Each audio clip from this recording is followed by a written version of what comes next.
কি গো ভাবি, কি অবস্থা? আছেননি ভালা? আপনার তো কোনো খোঁজ নাই, খবর নাই। একেবারে ভুলিয়ে গেছেন কেন? আরে ভাবি কইেন না, ধান দুগা লইছিলাম বুঝছেননি, জড়িয়ে ডারে ধান এখন কিচ্ছু করতে পারি না ভাবি।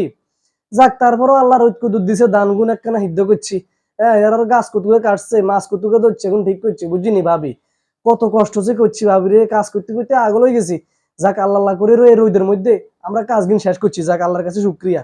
তা আপনার কি অবস্থা কন? আগো ভাবি কোনো খোঁজ নাই, খবর নাই। আগে কত আড্ডা দিতাম একসাথে, কাজ কাম আসলে আড্ডা দিতে পারতেছি না ভাবি। আহারে, ইগার বাপে গরু দুগা হালে, হে দুগার ঘাস কাটতে কাটতে দুধ দুটি দুই তাই আগল হয়ে গেছি ভাবি।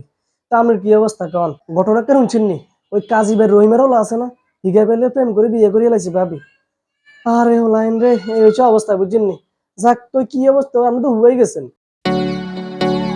কি ভাবি, কি অবস্থা আপনার ভাবি? ভাবি আপনার তো কোনো খোঁজই নাই ভাবি। আপনি আমাকে একটা মেসেঞ্জার নক দেন না, একটু ইমুতে নক দেন না ভাবি। কোনো খোঁজ নাই, খবর নেই, একটু ডাক দিবেন, আসবো। সারাদিন কি বাসায় শুয়ে থাকবো? কাম কাজ তো আমার কামের মেয়ে আছে, কামের মেয়ে করতেছে ভাবি। আপনি আমাকে একটা ফোন দিতেন, মেসেঞ্জারে নক দিতেন, আমরা সেটা একসাথে আড্ডা দিতাম। যাই হোক ভাবি, আপনার ফেসবুকে ফলোয়ার কত ভাবি? আমার ফেসবুকে ফলোয়ার তো অলরেডি 10,000 হয়ে গেছে বুঝছেন নি।